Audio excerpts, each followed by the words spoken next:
Olá, meus amigos. Em primeiro lugar, muitíssimo obrigado para vocês terem se inscrito no canal. Muitíssimo obrigado. Eu quero falar hoje sobre um tema que diz quanto que nós devemos para Deus. Por que esse título? Eu tenho um amigo que ele é muito rico, o pai dele é muito rico, e eles não moram em Governador Valadares, apesar de ter parentes aqui em Valadares.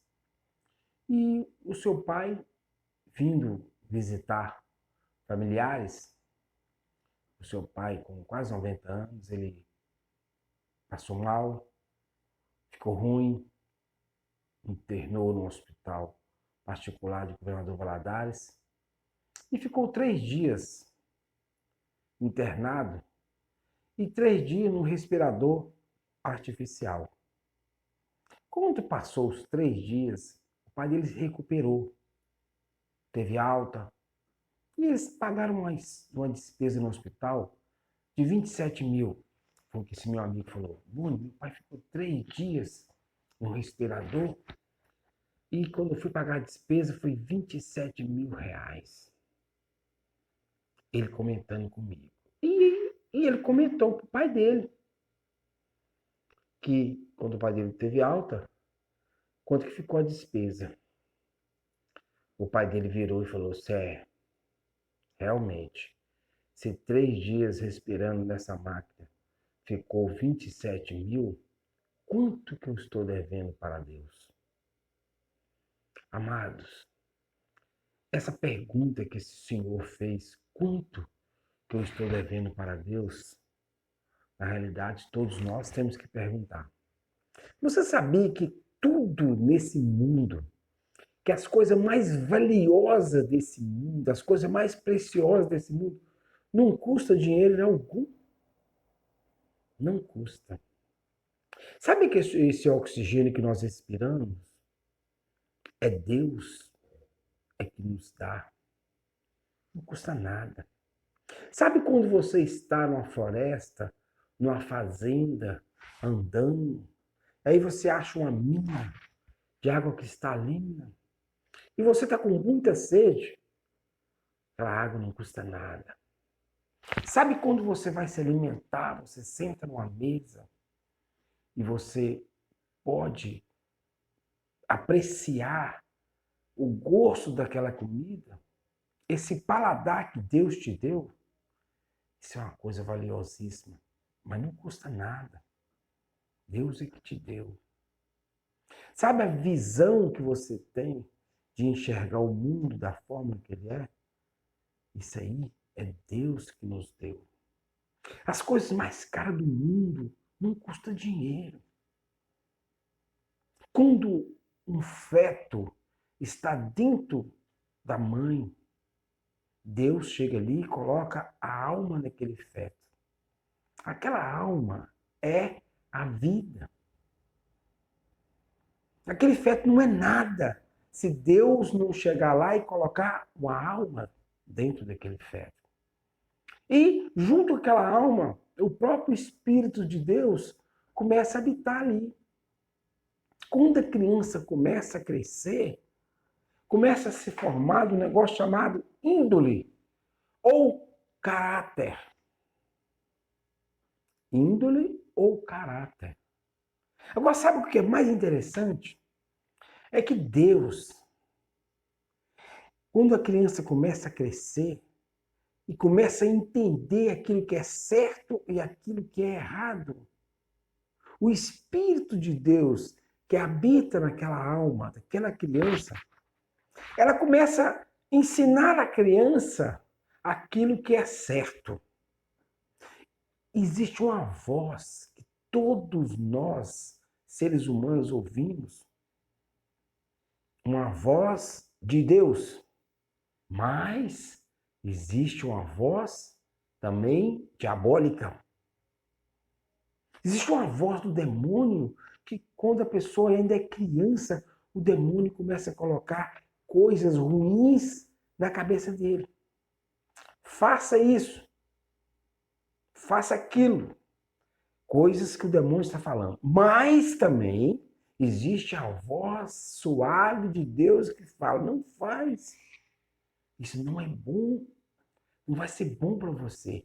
Isso chama-se formação de caráter. Formação de índole. A índole, ela começa a ser formada ainda criança. Mas o interessante é que Deus, ele não fica ali falando para você fazer as coisas e te proíbe. Não. Deus não age assim. Deus começa a ensinar a criança, o jovem, o adulto, a não fazer certas coisas. Deus fala no nosso coração.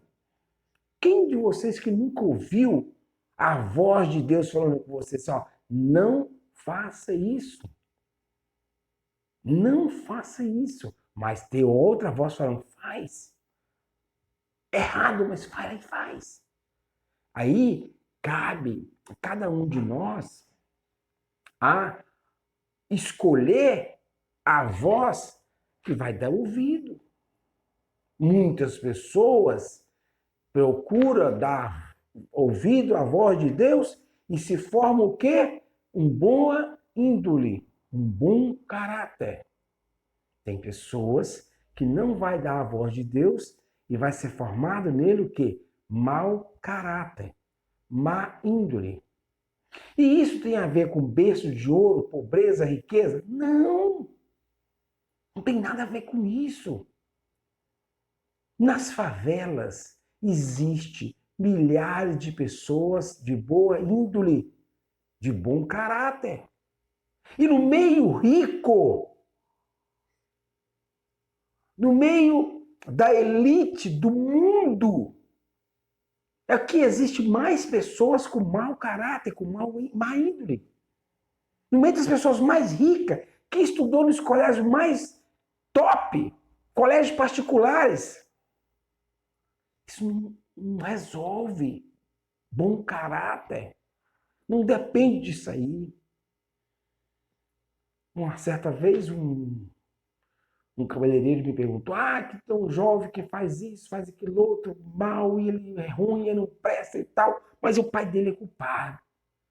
Eu falei com ele, não, o pai dele não é culpado. Como assim, meu querido?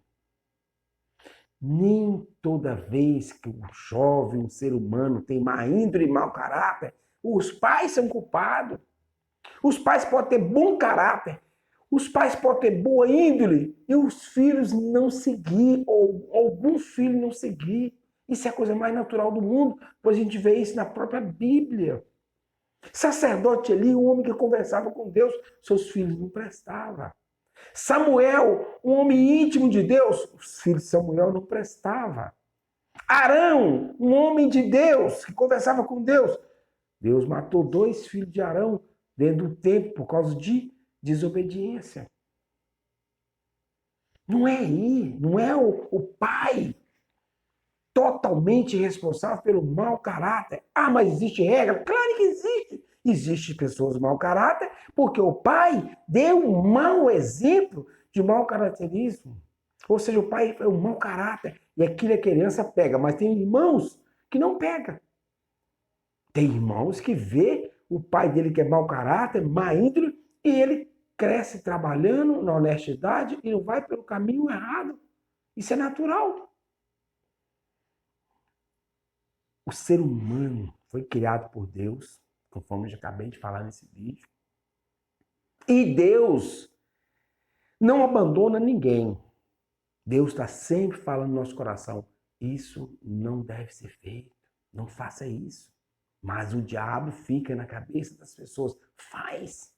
Aquilo ali é uma coisa ruim, aquela coisa perigosa, aquilo é uma coisa que quebra as regras de Deus, dos homens, quebra todas as leis. Mas ele fala, faz. Essa voz é do diabo.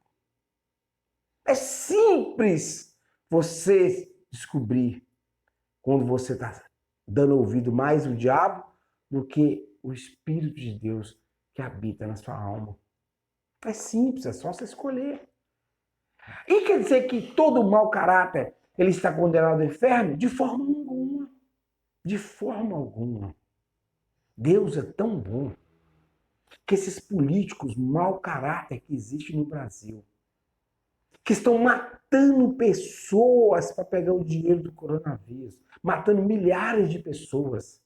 Tem político no Brasil hoje que não está deixando a medicação chegar às pessoas. Eu vi um vídeo no México da Bahia falando sobre isso. Eles estão matando as pessoas para pegar o dinheiro. Isso é mau caráter. Mas você sabia que esse mau caráter desses políticos, se eles se converterem a Jesus Cristo, se eles se arrependerem do seu pecado, o Deus de Israel perdoa até o mau caráter. O mau caráter pode entrar no céu? Sim. O sangue de Jesus purifica todos os pecados? Sim. Mas, então qual que é a vantagem de ter bom caráter e a vantagem de ter boa índole? A vantagem é que você vive uma vida mais feliz. Hoje, aqui no Brasil, as lojas têm que tomar tanta medida de segurança. Quando uma pessoa honesta entra na loja, ele fica até constrangido. Nada disso é preciso na Europa e nos Estados Unidos. Aqui são 10, 15 medidas de segurança. Que vergonha pra gente. Você vai comprar um remédio na farmácia. Hoje eu fui na farmácia comprar um remédio para minha mãe. O cara pegou o remédio, colocou dentro de uma bolsa, lacrou e me entregou para o menino no caixa. A empresa não está errada. A empresa não está errada, porque existem pessoas mau caráter que se pegasse aquela bolsa aberta e vai colocando as coisas. Gente, isso não é felicidade. Se você for um mau caráter, se arrependa. Pede perdão a Deus e muda a sua vida. Quando você entra na loja e você dá desejo de roubar alguma coisa, isso é mau caráter. Isso chama-se má índole.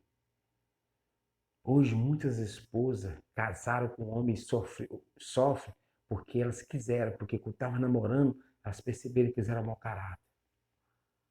Se você perceber um namoro que a pessoa é mau caráter, sai fora. Como é que você vai ser feliz casado com uma pessoa que não tem má índole? Você não vai ser feliz. Mas, conforme eu falei, não significa que você sendo mau caráter está condenado ao inferno. Se você crê em Jesus Cristo, Jesus é bom e misericordioso para perdoar todos nós. Então, nós estávamos falando sobre quanto que nós devemos a Deus. Amados, o oxigênio que nós respiramos é Deus que nos deu. O nosso paladar é Deus que nos deu. A nossa visão é Deus que nos deu. As coisas mais caras do mundo não podem ser compradas com dinheiro. As coisas mais caras do mundo não podem ser compradas com dinheiro. Isso por causa de quê? Por causa de Deus.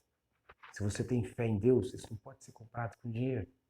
Se você está com saudade com uma pessoa, a saudade não pode ser comprada com dinheiro. Então, quando eu faço essa pergunta, quanto que nós devemos a Deus? Se você colocar a mão no seu coração e reconhecer que você deve tudo, o Espírito de Deus não só habita na sua vida, como faz parte da sua vida. Mas quando eu faço essa pergunta, quanto que nós devemos a Deus e você acha que não é nada, você está afastado de Deus. O Espírito de Deus está escondido dentro do seu coração. Ele não tem vida própria. Ele não decide nada na sua vida. Porque você não reconhece o valor de Deus. Quando nós reconhecemos o valor de Deus, aí você reconhece que tudo que nós temos devemos a Deus. Deus nos criou, depois enviou Jesus para morrer na cruz para nos salvar. Isso é maravilhoso. Então, quanto que nós devemos a Deus? Nós devemos tudo a Deus. Nós devemos tudo ao sangue de Jesus que foi derramado na cruz do Calvário. Obrigado.